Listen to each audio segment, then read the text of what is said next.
Hoje nós vamos meditar um pouco acerca de uma parábola muito conhecida. Na verdade, a parábola do filho pródigo é uma das parábolas de Jesus mais conhecidas da Bíblia. Ela está lá em Lucas capítulo 15, versículos 11 a 32. As pessoas naquela época se encontravam intimamente ligadas à terra, na época em que Jesus vivia nesse mundo. Do apacentamento dos rebanhos ao cultivo dos grãos, tudo era feito em conjunto pelos aldeões. E o grande responsável pela manutenção dessa ordem era o patriarca. Era uma figura a quem se devia, portanto, um grande respeito. A sua influência se estendia para além do núcleo familiar. Abrangia também os seus empregados e as respectivas famílias. E foi nesse cenário, e para um grupo de camponeses, que Jesus contou uma parábola cuja incompreensão permanece até os dias de hoje. E ele disse assim: um homem tinha 2 filhos. O mais novo disse ao pai: Pai, eu quero a minha parte da herança. Assim ele repartiu sua propriedade entre eles. Não muito tempo depois, o filho mais novo reuniu tudo o que tinha e foi para uma região distante. E lá desperdiçou os seus bens vivendo irresponsavelmente. Depois de ter gasto tudo, houve uma grande fome em toda a região. E ele começou a passar necessidade. Por isso foi empregar-se com um dos cidadãos daquela região, que o mandou para o seu campo a fim de cuidar de porcos. Ele desejava encher o seu estômago com as vagens da alfarrobeira que os porcos comiam, mas ninguém lhe dava nada. Caindo em si, ele disse: quantos empregados de meu pai têm comida de sobra, e eu aqui morrendo de fome? Eu me porei a caminho, voltarei para o meu pai e lhe direi: Pai, pequei contra o céu e contra ti. Não sou mais digno de ser chamado seu filho. Trata-me como um dos teus empregados. A seguir, ele levantou-se e foi para o seu pai. Estando ainda longe, o pai o avistou e, cheio de compaixão, correu para o seu filho e o abraçou e o beijou. E o filho lhe disse: Pai, eu pequei contra o céu e contra ti. Não sou mais digno de ser chamado teu filho. Mas o pai disse aos seus servos: Depressa! Tragam a melhor roupa e vistam nele. Coloquem um anel em seu dedo e calçados em seus pés. Tragam um novilho gordo, matem-no, pois vamos fazer uma festa e vamos nos alegrar. Porque esse meu filho estava morto e voltou à vida. Estava perdido e foi achado. E começaram a festejar o seu regresso. Enquanto isso, o filho mais velho estava no campo. Quando se aproximou da casa, ele ouviu a música e a dança. Então chamou um dos seus servos e perguntou-lhe: o que está acontecendo? E ele respondeu: seu irmão voltou, e seu pai matou o novilho gordo porque o recebeu de volta são e salvo. O filho mais velho encheu-se de ira e não quis entrar. Então o pai saiu e insistiu com ele. Mas ele respondeu ao seu pai: olha, todo esse ano eu tenho trabalhado como um escravo ao teu serviço. Eu nunca te desobedeci, mas tu nunca me deste nem um cabrito para eu festejar com os meus amigos. Mas quando volta para casa esse teu filho, que esbanjou os teus bens com as prostitutas, tu matas o novilho gordo e dás a ele. Disse o pai: meu filho, você está sempre comigo. Tudo que eu tenho é teu. Mas nós tínhamos que celebrar a volta desse teu irmão. E tínhamos que nos alegrar, porque ele estava morto e voltou à vida. Ele estava perdido e foi achado. Para se compreender essa parábola, é preciso viajar no tempo de Jesus. E Jesus falava de acordo com o tempo e o lugar. Um gesto de Jesus pode muitas vezes passar despercebido, mas o que é fundamental no contexto social do Oriente Próximo, onde aquela história se passa, é o problema causado pela antecipação da herança. Para aquelas pessoas, esse pedido equivalia a desejar a morte do patriarca. Eu lembro que meu pai sempre conversava comigo sobre o que ele deixaria, e eu nunca deixava ele tocar nesse assunto. Eu sempre saía desse assunto e dizia, não pai, eu não quero falar nisso, porque eu me sentia como se eu estivesse desejando que tudo, e eu achava que se eu demonstrasse muito interesse, meu pai iria se entristecer, achando que eu estava mesmo interessada em que no dia da morte dele eu herdaria aquilo, ou teria pensão X ou Y. E o contexto é que naquela época, esse pedido equivalia a desejar a morte do pai. Era uma falta tão grave que ela podia ser punida com apedrejamento.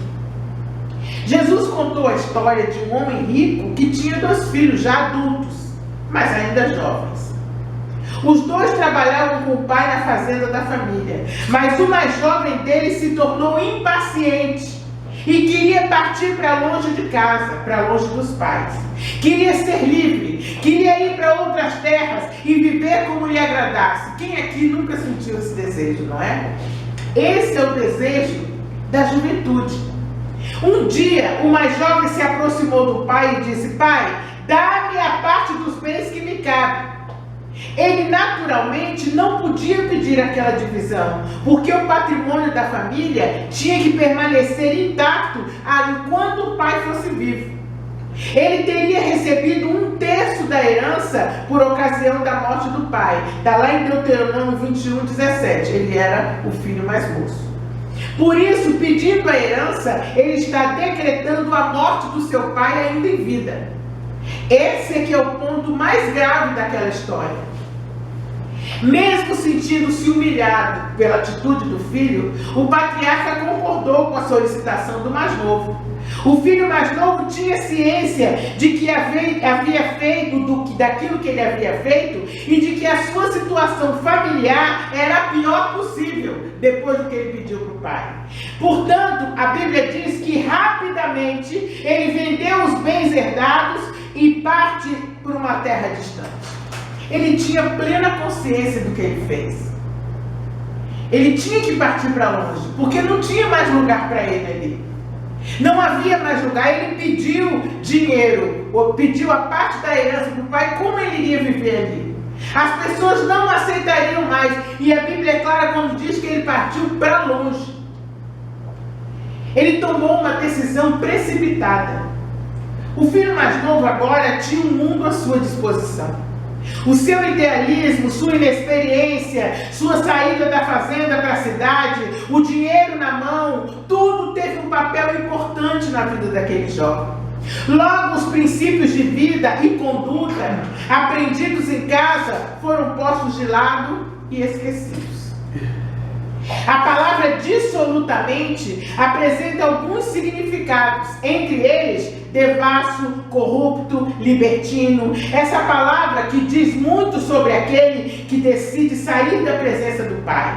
O moço dessa parábola decidiu sair de perto do pai pensando ser esse o tipo de vida que vale a pena.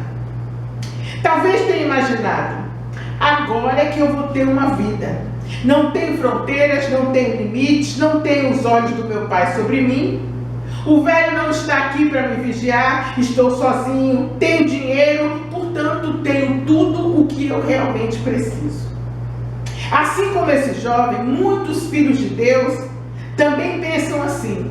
Porém, quando constatam que viver longe do Pai Celestial, não é a solução, eles já estão bem machucados, solitários, frustrados e infelizes. Uma vez livre do olhar vigilante do pai, das ordens e das obrigações, aquele jovem então começou a dilapidar o patrimônio e se viu obrigado a cuidar de porcos, algo absolutamente degradante para aquela época. O porco é um animal considerado imundo. E em razão da fome que se abateu na região, o filho mais novo passou a tentar se alimentar da comida destinada a um animal imundo. Isso para um judeu é fim de linha, é morte em vida. Então ele começou a passar necessidades. Aí a palavra de Deus diz que ali ele desejava fartar-se da comida dos porcos, mas ninguém lhe dava nada. Em terrível necessidade, ele percorreu as ruas e os arredores da cidade procurando trabalho, mas tudo que ele pôde achar foi uma tarefa humilde e humilhante de alimentar porcos. Ele tinha chegado agora à degradação mais profunda, porque desde a infância ele aprendera como judeu que o porco é um animal imundo, e está lá em Levítico 11, versículo 7. Os judeus estavam estritamente proibidos de criar porcos. Diz assim Levítico 11, 7. Não é permitido criar porcos onde quer que seja. Amaldiçoado seja o homem que criar porcos. É preciso que a gente entre no contexto para compreender a profundidade das palavras de Jesus. Ele estava no último degrau. Era agora empregado de um gentio e teve que abandonar o hábito de guardar o sábado. Ele estava desesperado. Seu empregado o fazia sentir que aqueles porcos tinham mais valor do que ele como empregado. Ele sentia muita fome, mas como havia fome na terra, a preferência era para alimentar os porcos, porque os porcos valiam dinheiro e davam ao dono alguma coisa. Os porcos, ele preferia os porcos aos empregados. Então ele começou a sentir falta de amizade, de consideração, mas ninguém se importava com ele. Por causa da escassez de comida, sua alimentação diária não era suficiente para acalmar as dores da fome. Ele queria então comer a comida dada aos porcos, mas ninguém lhe dava nada.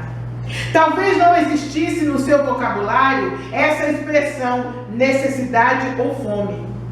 Isso porque nunca ele talvez tivesse experimentado isso antes. Na infância, provavelmente ele tivera tudo: roupa lavada, comida sempre na hora, cama quentinha. Certamente não precisou trabalhar para ter tudo isso. Não experimentou a falta, a ausência. Até que depois de ter consumido tudo, começou a passar necessidade. O que ele levou na bagagem, na verdade, foram coisas. E como tudo que é material acaba, e ele se viu em apuros. Jesus disse que nós temos que juntar tesouros no céu, onde a traça e a ferrugem não corroem, e os ladrões não escavam e nem roubam, porque tudo que é desse mundo acaba. De uma forma ou de outra, acaba. Quando se leva dos pais apenas o dinheiro, certamente surgirão necessidades. Já a fé, o nome, a honra, contribuem para que os momentos de necessidade sejam superados. O nome que o pai deixa nunca acaba. Também jamais acaba a fé que o pai pode legar ao filho. Nunca acaba a honra, a educação. A Bíblia diz que a gente tem que ensinar a criança o caminho que deve seguir. E ainda que esteja velho, nunca se desviará dele. Mas se o pai se preocupa apenas em construir riquezas materiais para o filho, em apenas legar moedas, recursos, crendo que tudo isso é a única herança que ele pode deixar, certamente o filho terá muitas necessidades ao longo de sua vida. Não há problema em sair de casa, porque a Bíblia nos ensina que o homem deixará pai e mãe, mas o problema é sair de casa antes da hora, como aconteceu com o filho pródigo. Então ele foi e se agregou a um dos cidadãos daquela terra, e este o mandou para os campos a guardar porcos. O moço de Lucas 15 não apenas foi cuidar de porcos, mas ele foi viver junto a eles. Ele passou a desejar a comida deles. Aquele homem passou a viver como um animal para satisfazer as necessidades do seu corpo. Jesus diz isso para ilustrar como é que vive o ser humano longe de Deus. O ser humano longe de Deus só se preocupa com as necessidades do corpo. Quando a palavra de Deus diz que para buscarmos primeiro o reino e tudo mais, que era aquilo que aquele jovem buscava, nos será acrescentado. Essa palavra, essa parábola é muito mais profunda do que se imagina. O que fazer então? Quando isso não acontece muitas vezes conosco, a gente tenta resolver um problema nosso, terreno, e quando a gente não consegue, vem a frustração, o desânimo, o desapontamento conosco e com os outros. Mas o que fazer então quando isso acontece? O versículo 17 diz que, então, caindo em si, ele disse: quantos trabalhadores de meu pai têm pão com fartura, e eu morro de fome? Levantar-me-ei e irei ter com meu pai, e direi: pai, pequei contra o céu e diante de ti. Preste atenção. Ele não acusou ninguém. Quando ele decidiu voltar para o pai, ele não culpou ninguém. Esse é o arrependimento que Deus quer de nós. Ele não quer que, poxa, meu pai podia ter dito não. Meu pai podia ter me freado. O pai podia ter feito isso. Ter dito não vou te dar nada. Se você quiser, vai ficar aí até aprender a ser um homem. Não podia? Podia. Inclusive, essa era a atitude que ele deveria ter tomado.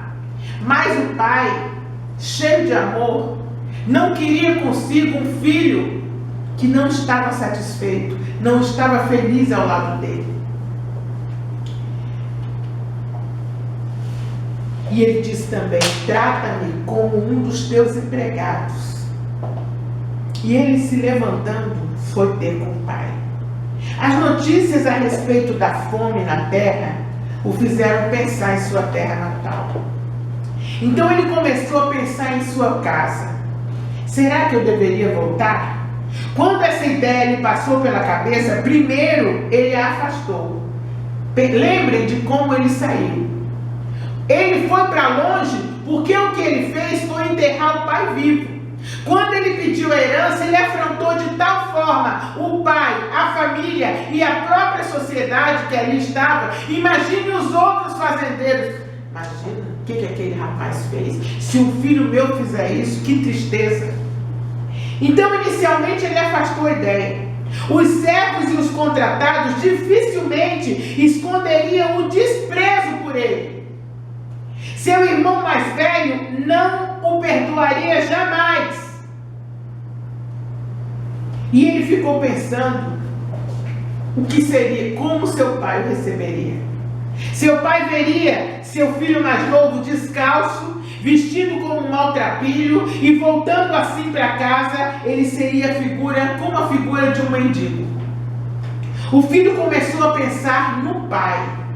É interessante que tudo isso aqui eu estou colocando como se fosse um quadro, mas ele só pensou no pai. Não pensou na vergonha, não pensou no irmão, não pensou no resto da família, não pensou nas pessoas da cidade, ele não pensou em ninguém e nem em si mesmo. O que é que vai ser de mim? Ele só pensou no pai. O filho começou a pensar no pai, começou a falar consigo mesmo: será que meu pai vai me receber? Ele sabia também que ele tinha desobedecido ao mandamento: honra teu pai e tua mãe, para que se prolonguem os teus dias na terra que o Senhor teu Deus te dá.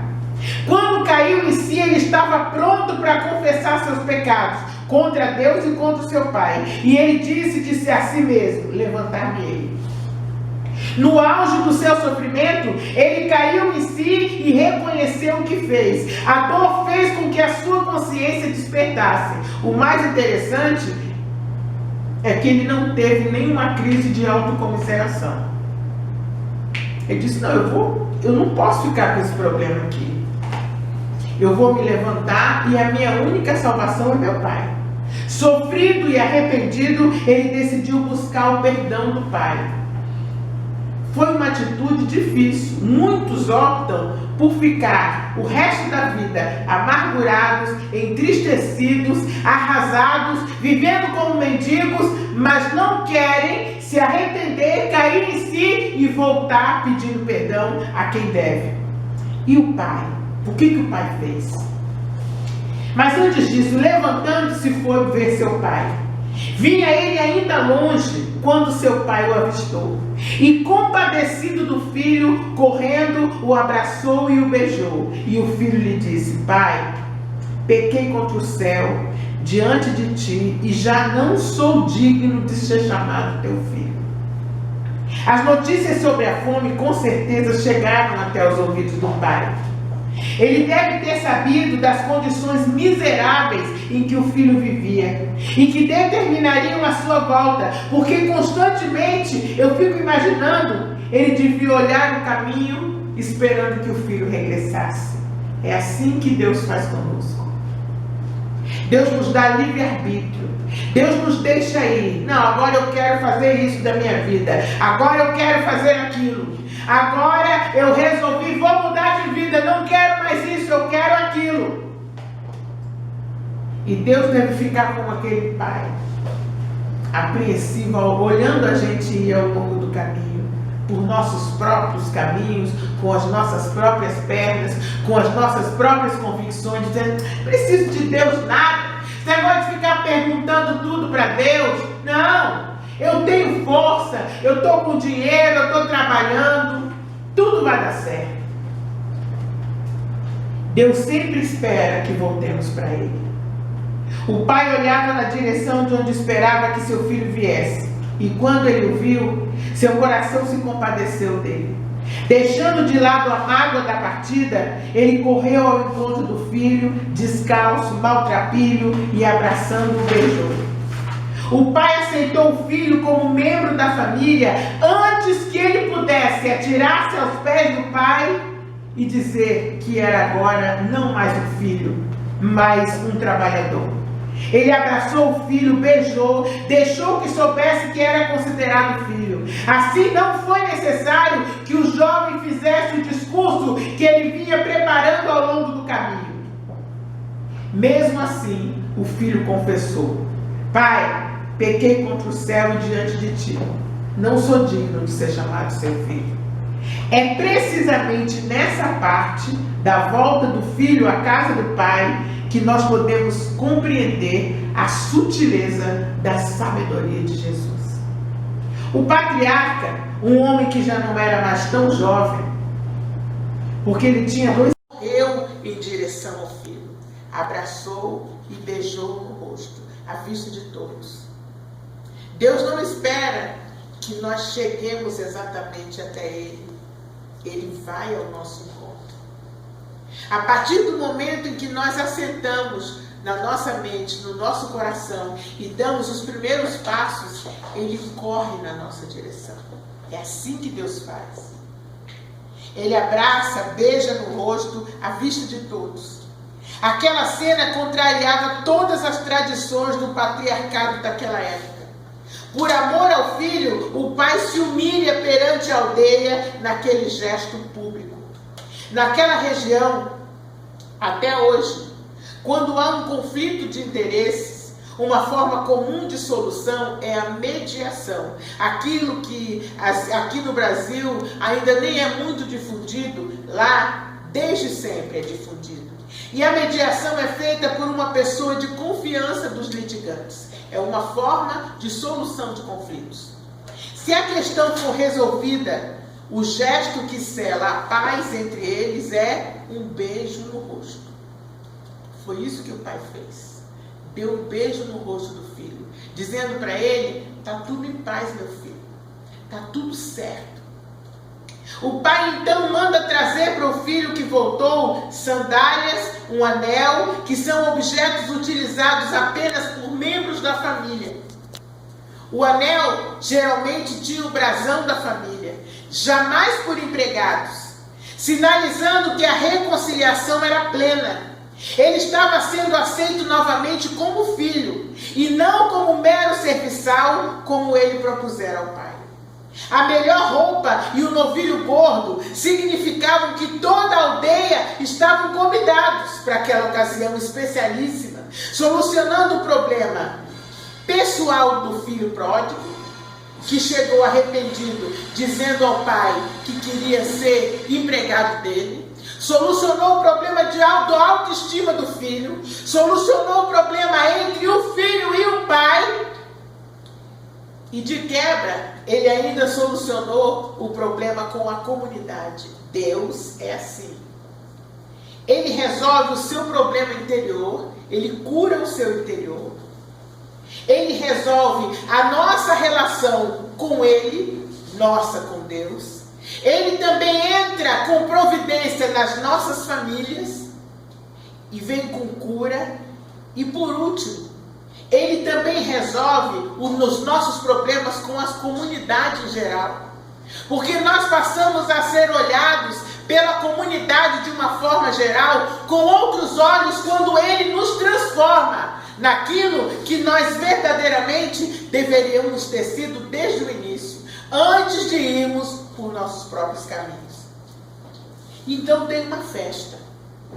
O pai, porém, disse aos servos: traz depressa a melhor roupa, porque meu filho estava morto e reviveu, estava perdido e foi achado. Então começaram a se alegrar.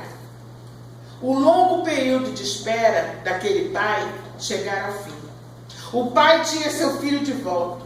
Portanto, era hora de comemorar. O pai ordenou aos servos que lhe trouxessem as melhores roupas. Puseram o anel do dedo, o anel era símbolo de autoridade, e todos podiam ver que ele estava reintegrado.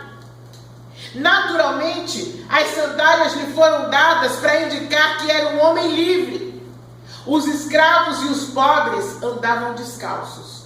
Só os homens livres andavam calçados. Isso nós podemos perceber também aqui na história do Brasil. Os escravos andavam descalços, só os livres eram pessoas que usavam calçados. Na prática, o filho estava morto. Na verdade, ele não tinha mais nada a reclamar sobre a propriedade quando o pai morresse.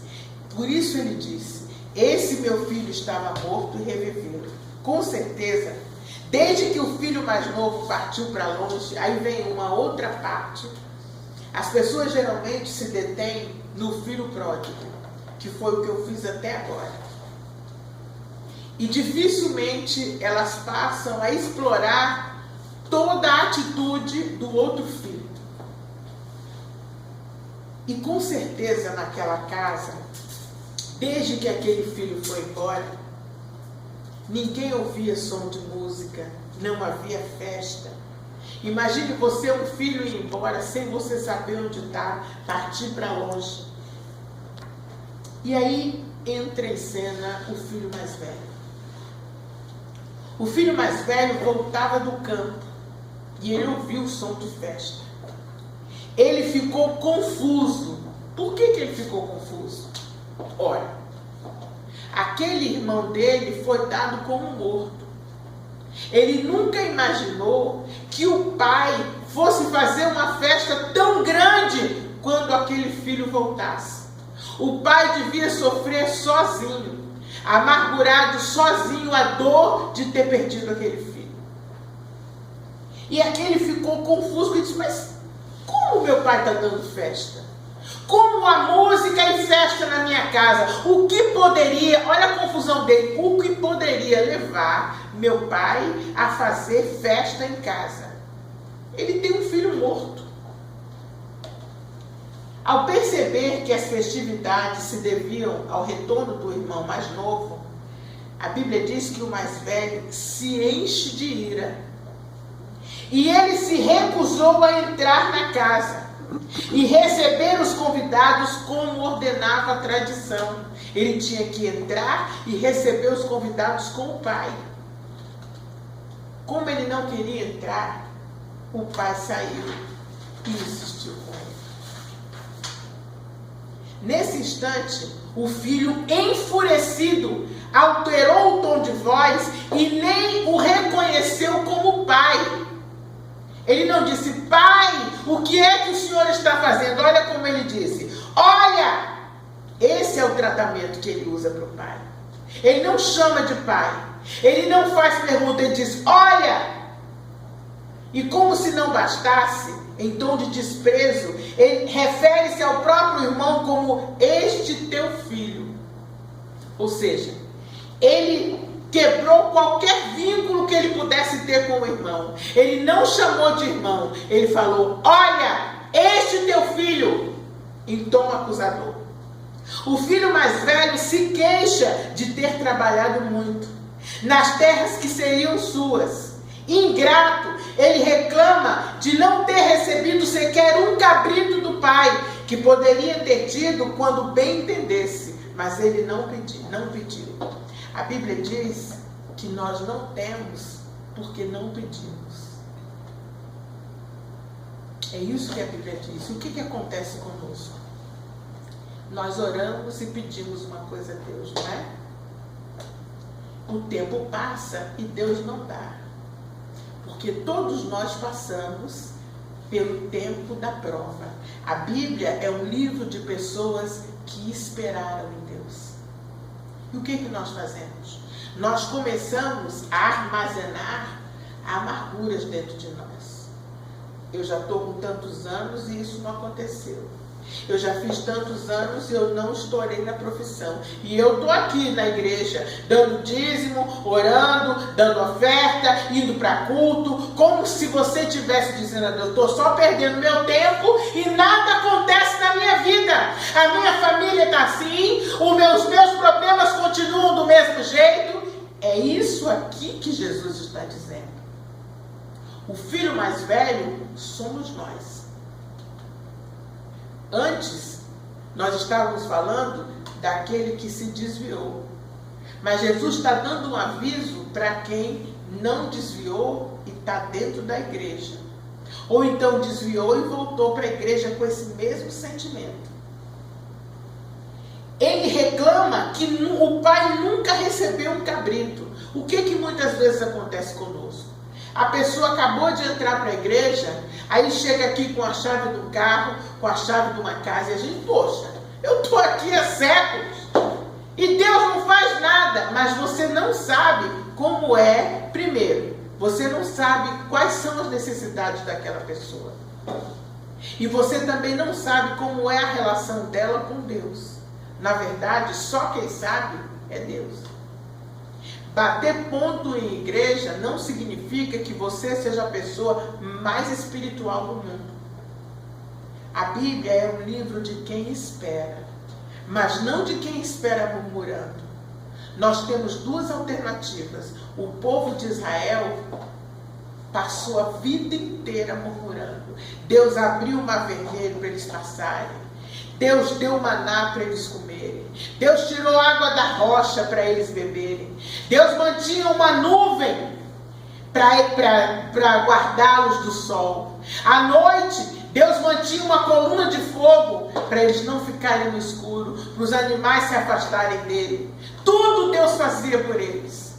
Quando eles reclamavam que queriam alguma coisa, Deus mandava dos Deus providencial. Sabe por que caía do céu? É uma alegoria dizendo que tudo que nós temos vem de Deus. E muitos de nós dentro da igreja estamos assim, como o filho mais velho. Está vendo só, Deus? Esses anos todos perdidos, esses anos todos só te servindo, tudo perdido. E Jesus sabiamente mostra para esse filho mais velho que não é assim. Olha a palavra dele. O filho mais velho se queixa de ter trabalhado muito nas terras que seriam suas. Ele reclama de não ter recebido sequer um cabrito, que poderia ter tido quando bem entendesse, era só pedir. Difamador, ele esbraveja publicamente e diz que o irmão gastou tudo com prostitutas. Aonde está escrito isso antes? Em lugar nenhum. Antes, na parábola, o que é narrado é que ele esbanjou o dinheiro, ele viveu dissolutamente, Não diz que ele gastou tudo com prostitutas. Quem diz isso é o irmão. Quem difama é o irmão. E o pai diz: meu filho, você está sempre comigo. Tudo o que eu tenho é seu. Na verdade, a Bíblia diz que de nada tem falta aqueles que estão nele. Muitas vezes nós não temos, ou porque desistimos de pedir no meio do caminho. Ontem eu estava lendo a parábola do juiz iníquo. Diz que o juiz não respeitava ninguém. Ninguém. Mas a mulher todo dia estava ali: julga minha causa, julga minha causa, julga minha causa. E ele, para não ser aborrecido por ela, ele julgou a causa. A Bíblia diz que pedi, pedi e dá-se-vos-á. Buscai, buscai e encontrareis.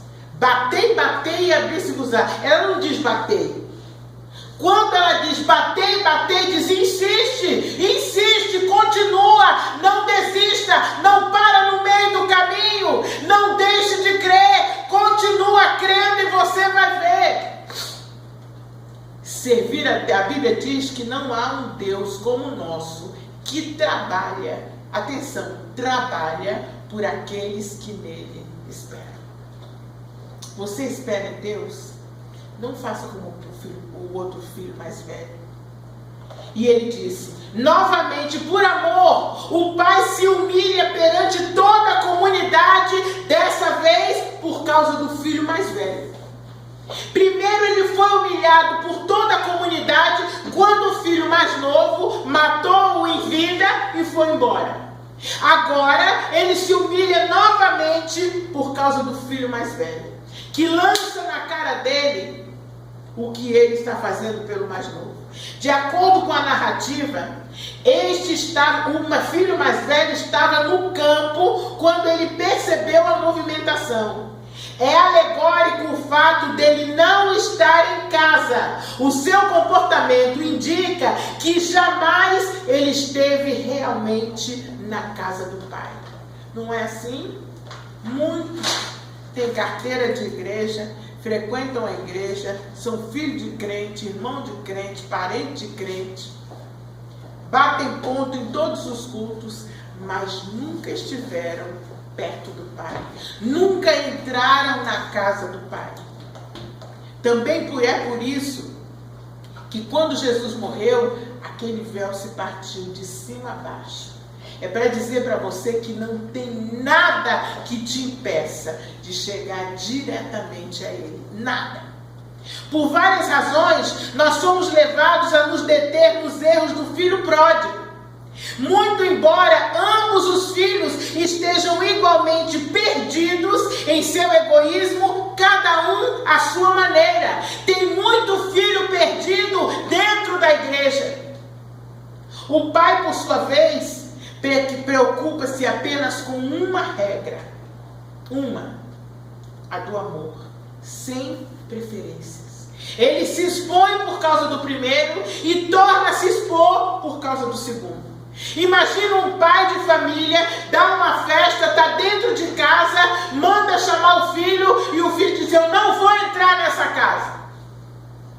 O que um pai faria? Manda trazer arrastado. Não, ele sai, vai lá para fora para conversar com o filho. Mas ele não chega esbravejando: filho, tu sempre estiveste comigo. Tudo que eu tenho é seu, filho. Eu estou fazendo essa festa porque seu irmão estava morto e reviveu. Estava perdido, meu filho, e eu achei ele de novo. Voltemos ao trecho em que o pai avista o filho. Já estou terminando. Naquelas poucas palavras encontra-se uma das mais importantes lições do cristianismo. Tão sutil que quase se perdeu no tempo. No momento em que o pai corre em direção ao filho, abraça-o e beija-o, a sabedoria de Jesus está querendo nos mostrar que o restabelecimento daqueles laços primordiais, aquela religação, o que religião significa? significa. Religião vem do religar e tornar a ligar o homem a Deus. É algo direto, imediato, sem interferências e simples. Nós é que complicamos. Não precisa de rituais e nem de penitências. Todas as vezes que você erra, todas as vezes que eu erro e caio, você erra e você cai, você pode se voltar para Ele, que é o seu Pai, sem penitência, sem ritual e sem intermediários. Você não precisa primeiro contar para o pastor, se expor para todo mundo e para depois ser perdoado. Você e Deus, só vocês dois, você realmente arrependido, você pode se voltar para Deus. Nada deve se interpor na relação entre um pai e seus filhos, entre Deus e os seres humanos. O que estava morto e voltou à vida, estava perdido e foi achado. Estávamos perdidos em nossas próprias concepções e maneira de viver. Nós fomos achados por Jesus e reconciliados por Ele. E eu vou terminar falando sobre os erros e os acertos do filho pródigo. Porque as pessoas só veem os erros dele, mas ele teve vários acertos. O primeiro erro, ele cometeu 7 equívocos. O primeiro erro é que ele fez do dinheiro a fonte da sua felicidade. Ele achava que com o dinheiro no bolso e longe do pai, ele seria feliz. O segundo erro é que ele desonrou seu pai. Muitos estão desejando a morte dos pais, a fim de ganhar dinheiro. E esse é um grave erro que traz as suas consequências mais cedo ou mais tarde. O terceiro erro foi um erro de prioridade. A Bíblia diz que ele viveu dissolutamente. Ele buscou os prazeres como prioridade da sua vida. E muitas vezes nós buscamos como prioridade a satisfação dos nossos desejos imediatos. Ele não sabia que a vida não consiste na abundância de prazeres. O filho pródigo cometeu um erro de prioridade e esse erro quase sempre nos fere e nos leva a lugares que nós não gostaríamos de estar. Quando nós deixamos o que é importante de lado, nós cometemos o mesmo erro. A maior prioridade do ser humano é buscar a Deus e a Bíblia diz que é buscar o reino de Deus. Se eu e você estamos deixando as coisas de Deus em segundo ou último lugar, tem alguma coisa tomando o lugar que pertence a Deus. Reveja suas prioridades. O quarto erro foi o desperdício. Ele dissipou todos os seus bens. Ele consumiu tudo. Ele cometeu o erro da extravagância. Ele desperdiçou tudo que Deus tinha dado para ele. Muitos gastam o seu tempo precioso e Jesus é tão sábio que ele não falou no desperdício apenas em termos de dinheiro. Ele falou no desperdício de uma forma geral. Porque muitos de nós damos o nosso tempo precioso e gastamos o nosso tempo e nos esquecemos de que um dia nós vamos dar conta desse tempo a Deus. Muitos estão esbanjando o seu precioso tempo, esse precioso tempo da graça de Deus, e esbanjando o tempo que lhes fará falta amanhã. O quinto erro dele foi a falta de previsão. Esse erro está relacionado com o anterior. Quando nós gastamos tudo, desperdiçamos as coisas, nós não estamos prevendo um tempo de crise. Não estamos prevendo um tempo da velhice. E foi justamente isso que aconteceu com o filho pródigo. Houve um tempo de fome naquela terra. Mas não é de fome física. Pode haver também, e sempre acontece, a fome emocional e espiritual. O sexto erro foi a falta de preparo. Num tempo de crise, o filho pródigo foi procurar emprego, mas ele não tinha preparo. Ele não estava preparado para trabalhar. Ele era um homem do campo, Que preparo ele tinha para trabalhar na cidade? E como ele não tinha o devido preparo, ele teve que cuidar de porcos. Nós vivemos em um mundo de competidores. Não há tempo a perder com futilidades. Não devemos cometer o mesmo erro do filho pródigo. Ele não se preparou para a vida. Não se preparou emocionalmente, não se preparou espiritualmente e não se preparou profissionalmente. E quanto a você está se preparando? Está preparando a sua vida espiritual ou você está repetindo o erro do filho pródigo? O sétimo e último erro foi confiar nas pessoas erradas. O filho pródigo confiou em pessoas erradas. Ele pensou que os seus amigos de farra haveriam de sustentá-lo agora em sua miséria. Mas, de fato, o que diz o texto? Ninguém lhe dava nada. Os amigos desapareceram. Somente o nosso Pai Celestial pode nos amparar. Ele é o nosso Deus que nos sustenta todos os dias. Ele é o nosso companheiro, como nós já cantamos aqui. Não vamos cometer o erro do filho pródigo. Nem todos são amigos leais e verdadeiros. Mas no que ele acertou? Ele não cometeu apenas erros. Ele também teve acertos e teve atitudes corretas que nós devemos imitar. O primeiro acerto dele foi a humildade.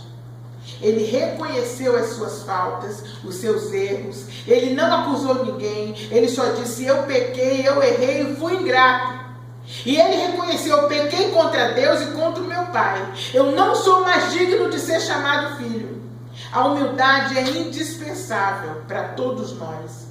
A humildade é indispensável para quem quer um bom relacionamento com Deus e com as pessoas. A humildade é indispensável para quem deseja ser perdoado por Deus e pelas pessoas que você feriu ao longo da vida. O segundo acerto foi o arrependimento. Ele caiu em si, diz a Bíblia. Ele abandonou os erros do passado e voltou para o seu lar. O que eu acho mais bonito nele é que, primeiro, ele não acusou ninguém, e segundo, ele se arrependeu, mas sem ter problemas de autocomiseração. Ele disse: bom, pior do que está aqui não pode ficar, eu vou me levantar, vou sacudir a poeira e vou seguir em frente. A diferença entre o perdedor e o vencedor é que o perdedor, ele sempre fica lambendo as suas feridas. Ele não se levanta, toma uma atitude e prossegue. Ele passa a vida lambendo as feridas, lambendo, e quando ele lambe as feridas, ele se alimenta daquilo que envenena o seu próprio corpo, a sua alma e o seu espírito. O vencedor, ele erra, levanta, dá a volta por cima, deixa o passado para trás e segue em frente. Foi isso que Jesus quis dizer. Foi isso que o filho pródigo fez. O arrependimento não é quem se arrepende de verdade, não é aquela pessoa que fica: ah, meu Deus, mas eu nunca vou me perdoar. Não, Deus já te perdoou, por que você não se perdoa? Você tem que sacudir a poeira e ir em frente. A Bíblia diz que nós temos que olhar sempre para frente. Você só olha para trás para dar testemunho do que Deus fez na sua vida. E o terceiro e último acerto foi a confiança. O que mais também me admira nele é que o filho pródigo, no meio de tudo aquilo, ele sabia que podia confiar no Pai. Se eu e você tivermos consciência de que nós podemos confiar nesse Pai maravilhoso, ele sabia que seria recebido de volta. Ele não tinha problema de rejeição nenhum. Ele confiava no amor do seu Pai por ele. Esse é o nosso problema. Nós não confiamos no amor de Deus por nós, mas ele existe.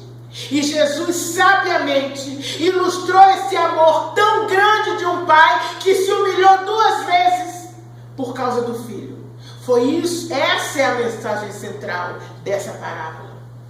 O pai está lá no céu, poderia estar lá só nos olhando, mas Ele se importa conosco. Ele desceu. Quando diz que o Pai foi ao encontro do Filho, foi Jesus que desceu da sua glória e veio ao nosso encontro. É isso que Jesus quer dizer. Ele desceu da sua glória, veio andar conosco, veio ser tentado como nós, veio andar como nós andamos, sentir o que sentimos por causa da misericórdia dele. E aquele filho é Jesus dizendo para mim e para você: confie no amor que Deus tem por você. Nós também podemos confiar no nosso Pai Celestial. Ele é totalmente digno de nossa confiança. Ele nunca nos desaponta. Nunca devemos ficar decepcionados com esse Pai amoroso que sempre está disposto a nos estender os seus braços de amor. Quem cometeu o erro não foi o pai. Ele podia ter acusado o pai como muitos acusam a Deus. Por que Deus não me deu isso? Por que Deus permitiu isso na minha vida? Por que Deus não fez aquilo? Porque Deus é um pai amoroso que deixa você ir. Ele te deu livre-arbítrio, mas acontece que Ele está sempre disposto a te receber de volta. 70 vezes 7 vezes. Quantas vezes forem necessárias. Ele está sempre disposto a te receber de volta. Essa é a mensagem da parábola. Confia nesse Deus. Confia nele.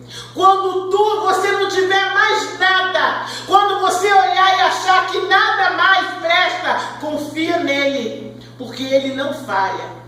Pare de ter pena de si mesmo. Levante-se e ande. Porque Ele veio ao seu encontro. Quando você resolve tomar conta mesmo da sua vida e andar com Deus, Ele não espera que você chegue. Ele vai ao seu encontro e Ele anda com você. Jesus, muito obrigada por Tua palavra. Amém. Obrigada pela profundidade dos Teus ensinos. Muito obrigada porque o Senhor falava por parábolas as pessoas, as multidões, mas aos teus servos, até hoje, tu ensinas tudo no particular. Tu desces a minúcia, Senhor. Quando nós realmente abrimos os nossos corações e nos dedicamos à tua palavra, a ouvir a tua voz, tu ensinas tudo nas minúcias. É o teu Espírito Santo que nos ajuda a compreender a tua palavra. É como o Senhor diz aquela música mesmo: tu estás sempre conosco, Senhor. Tu és o nosso divino companheiro, Senhor. Que o Senhor possa continuar até o final dos séculos. Muito obrigada, Senhor, em nome de Jesus.